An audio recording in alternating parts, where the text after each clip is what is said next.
Today, I welcome you to our panel discussion organized by our newly established Institute of History.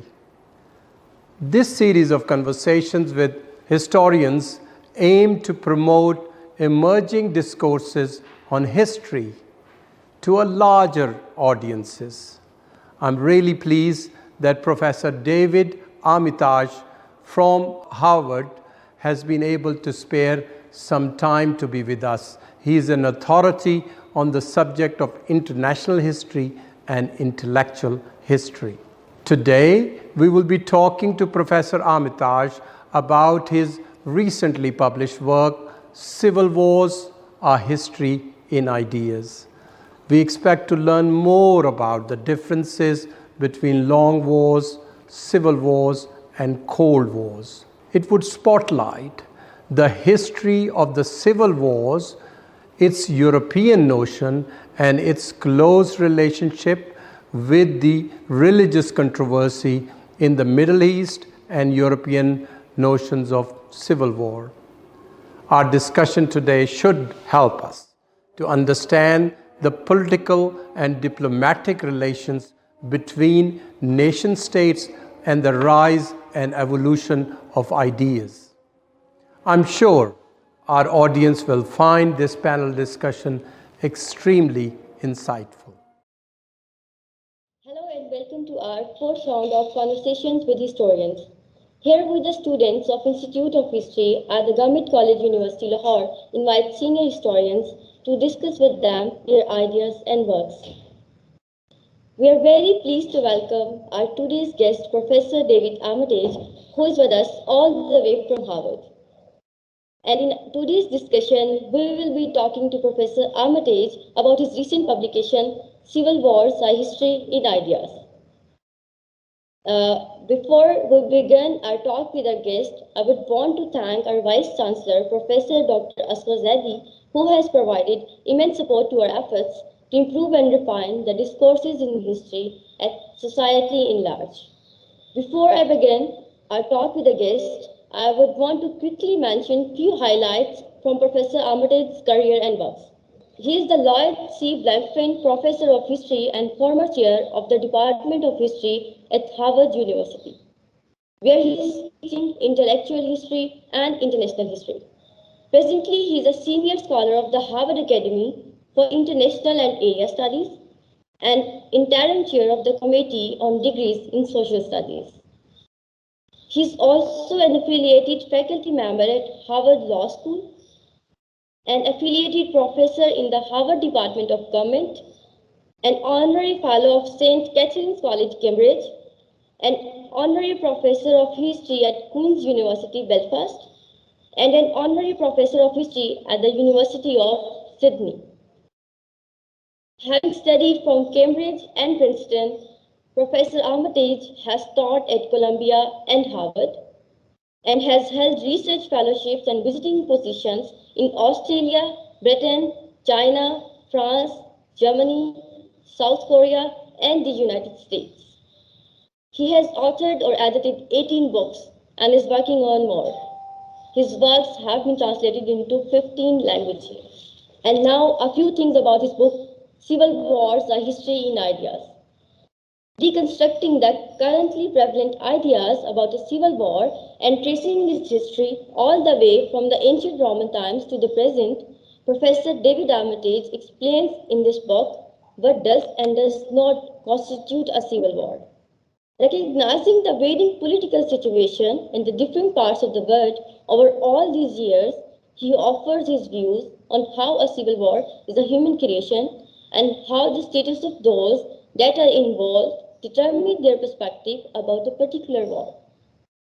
Working on the concepts of Foucault, Nietzsche, and Clausewitz to compare and contrast the ideas in civil wars, the book takes an innovative approach on the theoretical aspects of the phenomena of civil wars. Through the use of interdisciplinary approaches and concepts, this book talks about the apparent era of long peace despite the continued intrastate conflicts. A very big warm welcome to our panel discussion, Professor David Armitage. Thank you so much for taking out time to join us today. It is certainly an honor to have you with us. And thank you for that very warm welcome and for this opportunity to speak to you all. It's a great pleasure indeed. Thank you, sir. Before I open the floor for the discussion, please allow me to make introduction of my team here. We have Aisha Yusuf, who is an AMPhil scholar. Next is Talha Shafiq, who is in his final year of undergrad. And we have Hadi Abid, who is also an undergrad student and is in her sophomore year. And Professor, I'm Sarah, and I'm also an AMPhil scholar. Now I will over to you, Aisha. Can you please like to ask any question? Thank you so much, Sarah. Professor, I'm Aisha, and I would like to ask my first question from you. The title of the book talks about history in ideas instead of history of ideas. How are these two different, Professor?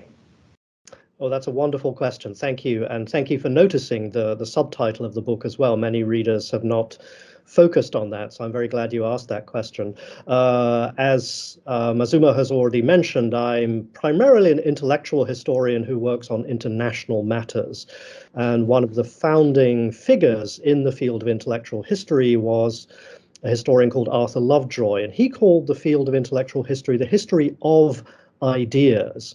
And he tended to assume in his work that ideas lived somewhere up in the sky, far, far above human beings and their daily concerns and their arguments and their contentions.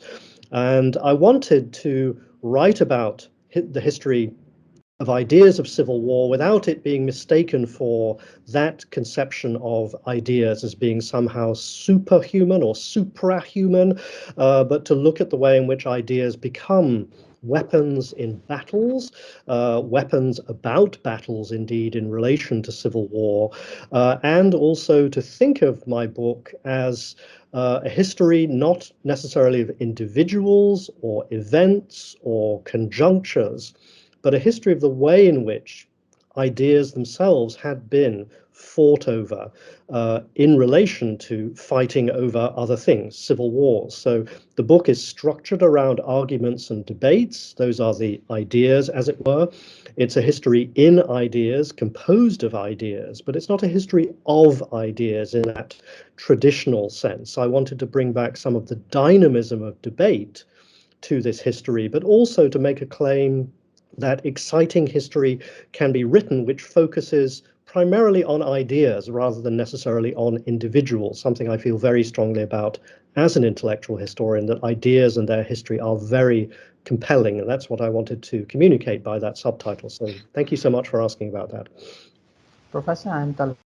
My question to you is, in the book you prescribe employing the longer historical context in writing the history of civil wars. Professor, why do you consider the short past inadequate and long durée important?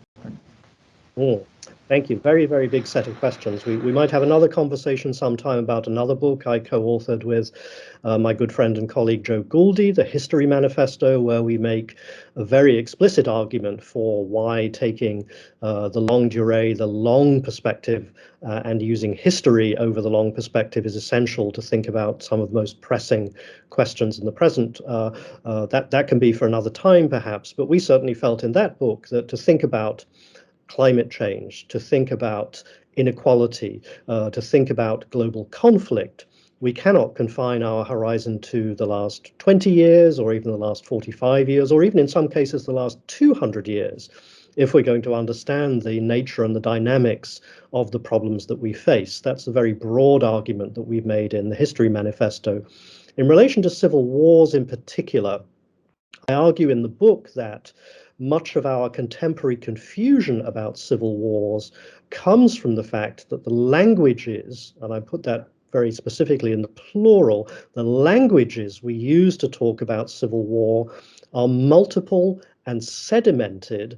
And once you do an archaeological excavation, peeling back the layers of those different languages, you find that some of them come from the period after the Second World War, some come from the 19th century, and some of the most primal, in fact, come from ancient Rome 2,000 years ago. So in order to understand our current confusions about the collisions of different ways of thinking about civil war, we have to investigate all the archaeological layers. And like any good archaeologist, you dig through the layers to see what came before the layer you're looking at, what's underneath that, what's beneath that. And so this procedure was very much the one that I took in the book. I didn't expect when I began it to go back for 2,000 years. I thought the book might take 2 or 3 years to write, that we're mostly about the 19th and 20th centuries.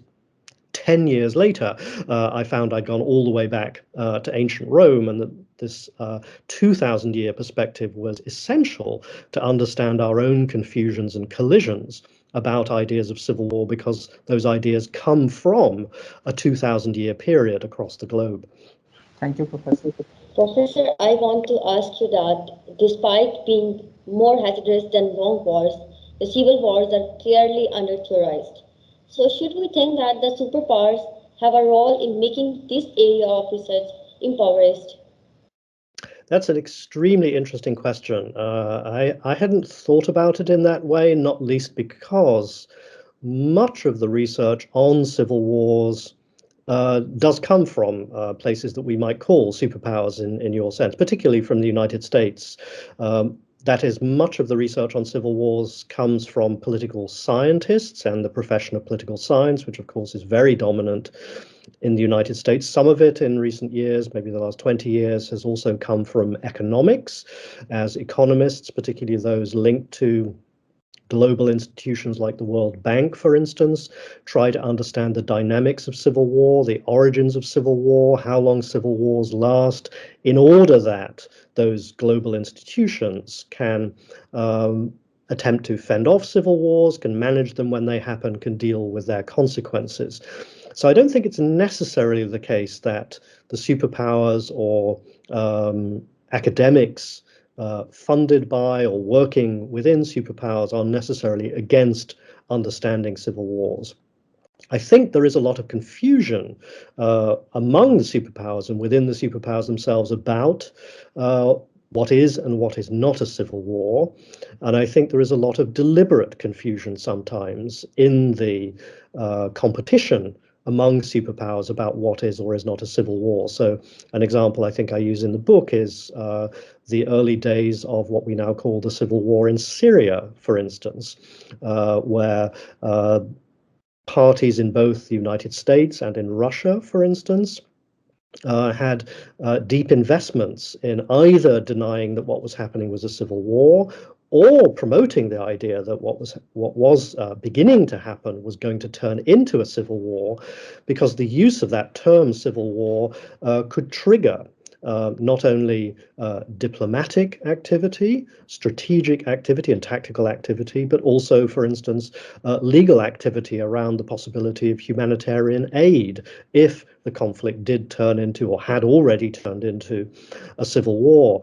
And that was really the starting point for the book in relation to the Iraq War, the Second Gulf War, where I had observed exactly that kind of jockeying within or among politicians within one superpower, the United States, but also the way in which other powers argued about whether or not what was happening in Iraq after the coalition invasion was an insurgency, an insurrection, a rebellion on the one hand, and therefore something entirely domestic and internal, not to be interfered with by outsiders.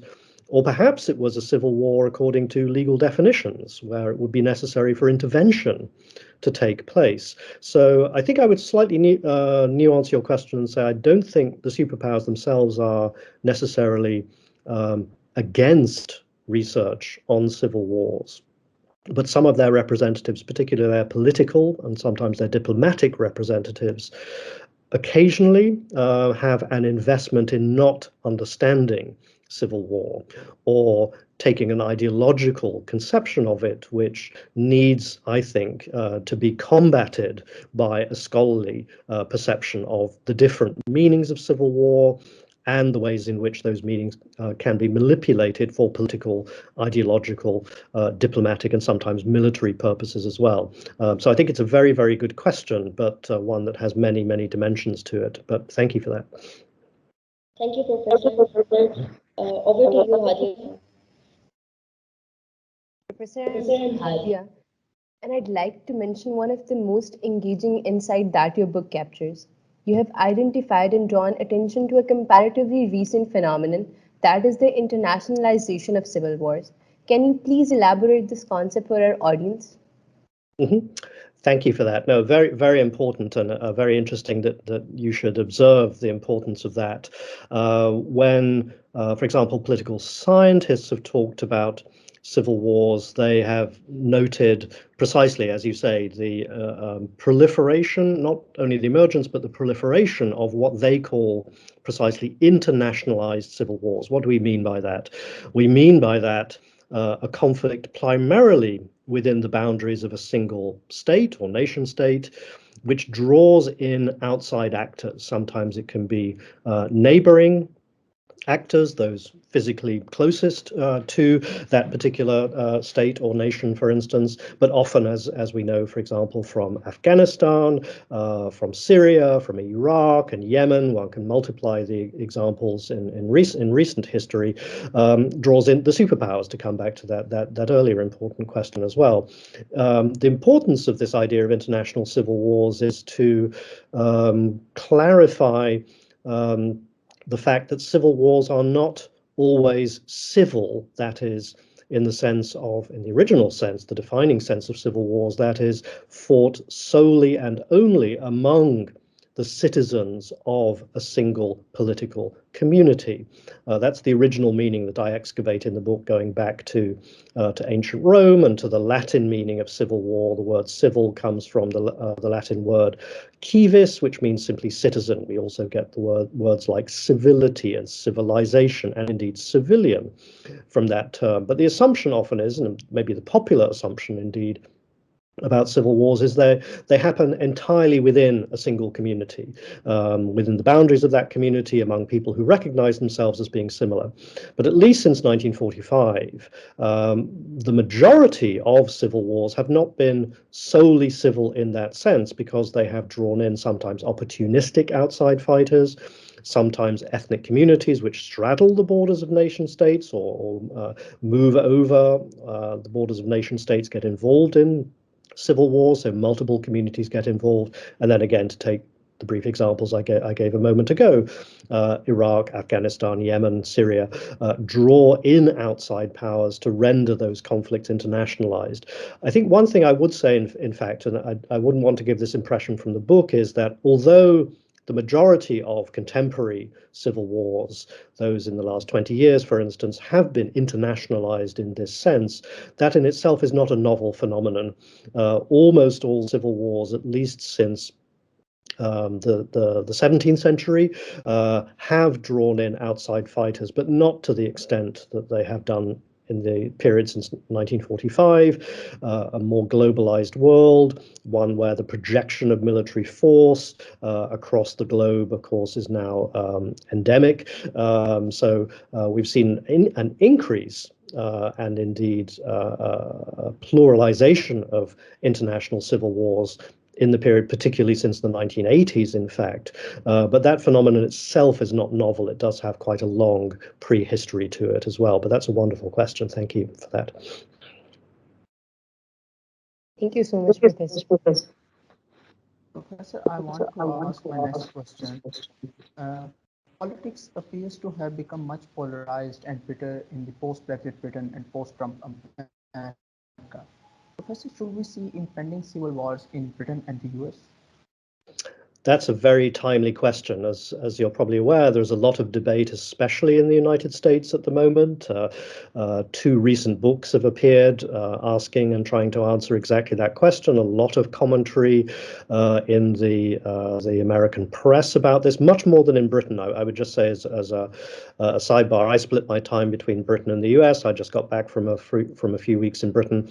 Although there is a lot of political contention there, I think the polarization in Britain is not nearly as deeply concerning as the polarization within the United States. So I think we can take off the table the question of the possibility of civil war. There's a civil war of words, perhaps.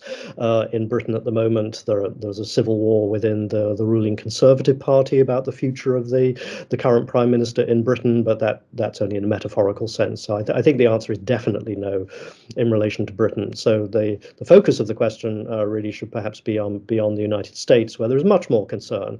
I think the discussion of the very possibility of a civil war in the United States is itself a symptom of that polarization and the very deep anxiety that many people on all sides of the political spectrum and on both sides of the very deep political divide between Democrats and Republicans. It's a sign of that anxiety about the consequences of polarization.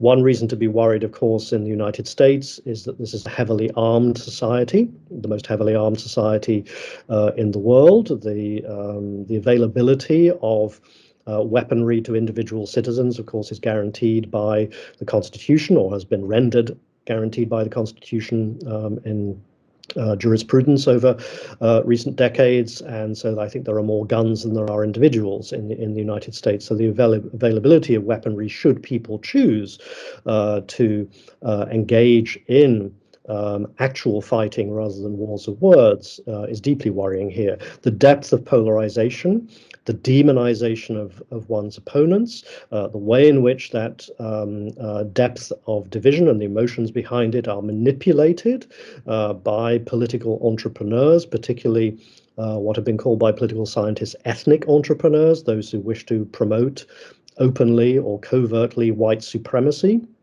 within the United States, is deeply concerning in that sense. Of course, social media allows conspiracy theories and the demonization of one's opponents to proliferate and to deepen and metastasize, creating further tension. I think at the moment the consensus, insofar as there is a consensus, is there is no imminent danger of a civil war. Certainly not a civil war according to the image of the American Civil War of the mid-19th century, for instance. We are not going to see industrial scale armies arrayed against each other on battlefields in the way that took place in the 1860s, for instance. What's much more likely at a low level are low-level outbreaks of violence, which of course we've already seen in the past 2 years, up to and including the very near miss of a potential coup in the Capitol building on January 6th of last year. And I think the real worry that many of us have, and I say us because I share this worry, is what will happen if there is a contested presidential election at the end of this current presidential cycle in 2024. That the material for an explosion is lying to hand. The spark for that explosion could certainly come from contestation around an election where the party that gets a majority of votes does not get the presidential office, where partisans on both sides inflame tensions, and then with the availability of weaponry and those who wish to further exacerbate division increases tension. I think there is a very real possibility, at least of localized violence and of fundamental contestation around the nature of the American Constitution itself. So I'm deeply worried about that in the medium term, less so about right now, but the way in which foundations are being laid for something much larger, much worse, much more fundamental, and much more widespread across the country than what happened on January 6, 2022. I think that is real.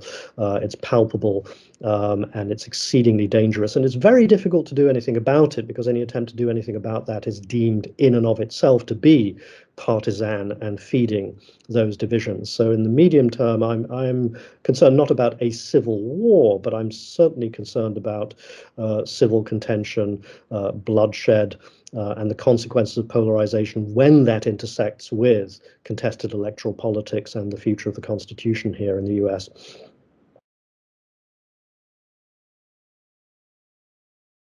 I really didn't want to write a book that might turn out to be a handbook or a prediction. Thank you, Professor. Thank you. I was asking that can you please share your understanding about long wars, civil wars, and cold wars? Long wars, civil wars, and cold wars. Yes, actually, I can link that back to the previous question that some scholars have, I think, quite usefully talked about the situation in the United States at the moment as a cold civil war.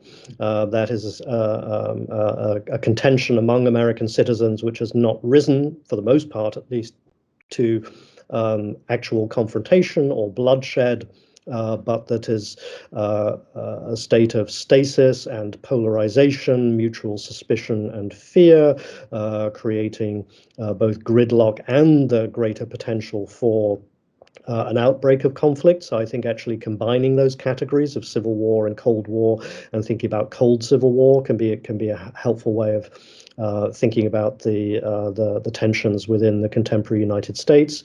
Long wars is a very interesting question, because that particular category does overlap to a great extent with many modern civil wars. Think about the Colombian Civil War or the Civil War in Sri Lanka, for instance. Conflicts which don't last for a year or two, but can go on for 20 or 30 years, for instance, and therefore become particularly difficult to end when a whole generation, sometimes two generations of citizens have grown up under the shadow of civil war, under a long war, a civil war which has turned into a long war, transforming society at the end, the formal end of a conflict through a peace agreement, for instance. Again, think of both Colombia and Sri Lanka in this case, to reconstruct society under the shadow and after the impact of civil war can be an immensely difficult challenge, and that's why I think the category of long war is particularly important in relation to civil war. So I think all of those categories have to be articulated together. Some civil wars are long wars. Many long wars in the modern period, meaning after 1945, have been civil wars, albeit internationalized civil wars, to go back to the earlier question about that. And there were those at the time and since, from the 1960s onwards, that is, who talked about the Cold War, capital C, capital W, as a civil war within humanity itself, a civil war between opposed blocks of human beings, the capitalist West versus the communist East, for instance, and their proxies and their allies. So one can find characters as different as Hannah Arendt and John F. Kennedy and Carl Schmitt, for instance, all talking about what we now call the Cold War as a global civil war in the 1960s. So I think there's a lot of fluidity between those interesting categories that you raise: long wars, civil wars, cold wars, and very interesting for me as an intellectual historian to excavate the way in which those different descriptions, those different forms of language interact and intersect with each other and have been deployed in argument, in political argument over the decades, to talk about different forms of conflict. So it's a very, very interesting question. Thank you again for that. Thank you, Professor. Professor, my next question to you is that some reviewers consider this book to be mainly reflecting a Eurocentric approach only. How do you see that? I think it's a fair criticism of the book. I had to make some compromises necessarily. I wanted, in the end, going back to our initial discussion about the longue durée, the long time scale of the book, I did feel it was imperative to write over a long time scale. And what that decision necessarily meant sacrificing was a broader geographical scale.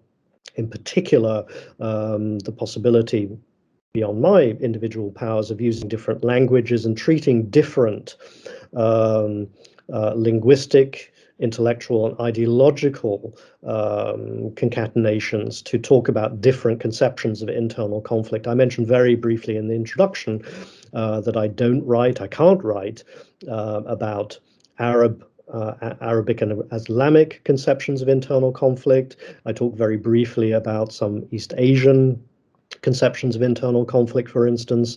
I think there are many possibilities for discussing the issues that I discuss in the book in relation to these other linguistic formations in different regions, and indeed there have been conferences and discussions taking some of the prompts of the book and into different areas to supplement that. But I could only write about what I had access through my own reading and my own limited linguistic skills. However, I mean, that's the defensive part. I would also more positively say, I think to a large extent, discussion of civil war as civil war is not Eurocentric per se, but I think it is essential if we're going to understand the global languages of civil war to go back to what I think are the historical origins of those global languages in what we might call, in the broadest sense, the Mediterranean and Atlantic world. That is essential to go back to Greece, to Rome, to Europe, to the Americas, because it's the languages generated in that arena, not that they have any special prestige to them, except insofar as those languages generated from those parts of the world became globalized through global institutions like the United Nations, like the Geneva Conventions, like the World Bank and its economic organs, for instance, that these quotes Western or global North languages went global and have been applied, sometimes imposed, to many other parts of the world, so that originally Eurocentric set of languages, and I use Euro including North America here, that Eurocentric set of languages is indispensable to understand the way in which the languages, plural, of civil war have interacted across the globe. So I wish I had greater linguistic capacities. I certainly wished at the time I was writing the book that there was more available research on the Arab and Islamic worlds, on East Asia in relation to these matters, that I could have synthesized into a more global survey and synthesis of ideas of civil war. But as I say, I've been very pleased that in the responses to the book and some of the inspiration afforded by the book, that other scholars have begun to take up the questions of the book itself, precisely to undo that, I think, necessarily Eurocentric bias. So I certainly admit to that, but I really don't believe it's a fatal flaw for the ambition of the book over the chronological span. It was necessary to do that. And as always, my hope as a scholar, I think any scholar hopes this, that their work will inspire others to continue to investigate the questions. I had no ambition to close down debate or discussion on this question. I really wanted to open it up, and that particular criticism, I think, is both fair and a prompt to further research, and therefore I feel my work is done if others are inspired not just to dismiss the book as Eurocentric, but to say, okay, if it's concentrated on that particular world, let's look at similar questions and issues and follow a research agenda that takes in a much wider swathe of the world's peoples and histories. But thank you for that. I think it's a very fair question. Professor, I'd like to take the next question. Mm-hmm. Professor, you cite Hobbes on close relationship between religious controversy and civil conflict. Can we compare the civil style and the European notions of civil war, especially given the conflicts that are currently taking place in Iraq and Syria? Mm-hmm. No, that's a wonderful and very complicated question. I think I wouldn't entirely avoid it, but I'd say a couple of things about it. One is, certainly when I began writing the book, again, this is more than 10 years ago, I think the popular assumption, and this fed into many scholarly discussions, was that civil wars were sparked by two things, particularly in the, let's say, the non-Western world again, that civil wars were sparked by ethnic division, and they were sparked by religious contestation. A lot of work, particularly by political scientists and economists, sometimes in concert with political scientists, did a great deal to undo that popular assumption that the motors, the impetuses, the motivations for civil war were necessarily either ethnic or religious, and probably nothing else. Part of the problem with those ideas, apart from the fact they often can't be empirically sustained, is that it built in an assumption that civil wars were going to be inevitable, unavoidable, possibly eternal, because of the alleged, again, I'm putting quotation marks around all of these things, because of the alleged ineradicability of ethnic identifications or religious affiliations. So I think a lot of the literature, and I would share this from my reading, has pulled back from that identification of religious motivation, for instance, and religious come ethnic motivation for civil wars, to think about a wider range of motivations, and therefore, this is looping back to your question, therefore in some ways to dissociate some of the motivations suggested by classic, particularly early modern European accounts of civil war, like Hobbes's, for instance, where, exactly as you say, he argues in his major political works that the fundamental motivations for civil war are precisely what we would now call ideological, but he will call theological, and in particular misunderstandings about key theological concepts, and then the manipulation of those misunderstandings by political entrepreneurs seeking to foment division for their own purposes were some of the fundamental causes of civil war. So I think to that extent, the complexity of what we now understand historically and empirically about modern civil wars means there is a distance between the theories of Hobbes and some of his contemporaries who are generating what have been called the foundations of modern political thought, at least in early modern Europe, generating some of those foundations of modern political thought precisely in response to civil war, as a means of understanding it, but in particular as a means of preventing it in the future. So fundamental political concepts, which I deal with in the book, like sovereignty, for instance, definitely emerge from these early modern debates over civil war. However, I'd now supplement that by a very recent, very brilliant book that some of you may be aware of, by my colleague from Cambridge and good friend Shruti Kapila, called Violent Fraternity. I don't know if any of you have come across that yet. Very recently published major book on South Asian political thought, dealing both, that is, with India and with Pakistan in the period of the mid 20th century and afterwards, and looking at really rethinking the foundations of modern political thought, but not from early modern Europe, but from modern South Asia, looking precisely at this concept of violent fraternity, as she calls it, that is the intimacy of enmity, and the importance of violence to fraternity and fraternity to the genesis of violence in South Asia, and then generalizing that, globalizing that indeed as a fundamental set of concepts for understanding modern politics itself. Again, sidestepping these questions of precisely religious motivation, but looking at the ideological motivations for conflict and how they were understood by major figures in South Asian history. I think that I've been in dialogue with Shruti Kapila for many years about this, and her book, I think, is a really fundamental contribution to debate, not only about South Asian politics and South Asian history, but indeed about modern politics as a whole and its genesis in response to conflict, which has often divided, of course, along religious lines, Hindu versus Muslim, for instance, as she shows where those divisions came from, how they were manufactured, how they were manipulated, how they were thought about, what their deeper roots were in South Asian thought and culture. So I think this discussion continues, and it continues now, not least thanks to excellent work like hers, in very important, indeed fundamental arenas well beyond the world of the Mediterranean and the Atlantic worlds, which have been my own focus as well. So thank you for that prompt. Very, very interesting and complex set of issues. Thank you so much, Professor. Professor, I would like to ask the last question of our panel discussion. Professor, as you have mentioned, mostly the disciplines of political science and international relations offer an understanding of the concept of civil war.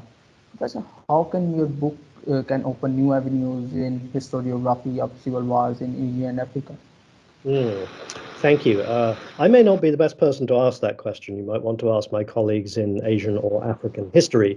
That's a little evasive on my part. However, I would say more concretely, again, I've been very, very honored and pleased by some of the panel discussions and roundtables, very like this one, that have taken place around the book in the years since it was published, and precisely scholars of Asia, of East Asia, of South Asia, and of the Middle East, and indeed Central Asia, have engaged with the book precisely along these lines. Also scholars of Africa as well.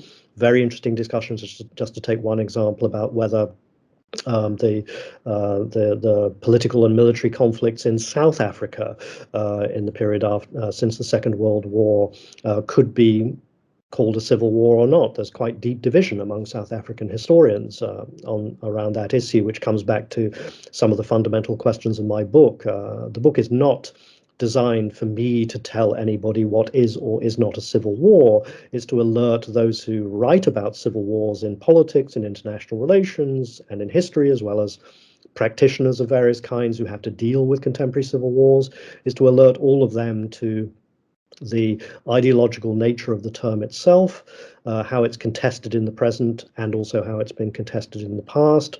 And so I'm very interested indeed by scholars, for instance, again, just to take that example of Africa, about the reasons for their debate about that. Why would this be an issue? What are the stakes? What's at stake in applying or not applying the term civil war, to whether it's to South Africa, Afghanistan, Iraq, Yemen, for instance? These are more than scholarly questions. These are often intensely political questions, but they're also questions fundamentally, which insofar as they now intersect with legal questions, and in particular questions about international humanitarian law, are questions which can affect the lives of tens of thousands, sometimes millions of people around the globe. So I would perhaps like to conclude this very, very interesting question session by saying this is, and going back to where we began really, that part of the importance of scholarship on this for me, part of the importance for me of trying to understand precisely this history of contestation over ideas or in ideas of civil war, is to illuminate the stakes for calling a conflict a civil war or withholding that term in relation to contemporary conflict, because this will have consequences for the livelihoods and indeed often the lives of some of the most vulnerable people around the globe. So I think the stakes are very high for this, particularly in the areas that you mentioned in Asia, broadly conceived, and in Africa as well. So thank you so much for these really fabulous questions. They've tied together beautifully. You've expressed them very powerfully, and I think you really have got to the heart, not just of the issues of the book, but the issues in the contemporary world that the book was attempting to illuminate by taking a longue durée historical perspective. So I'm very, very grateful indeed for this dialogue. Thank you so much, Professor. Professor, with this, I would like to thank you on behalf of the Institute of History for your time and interest in our activity. It was absolutely a great experience to have you with us today, and we are certainly looking forward to have you again with another work of yours. Thank you, sir. And I thank my audience for their time as well. Thank you. Thank you.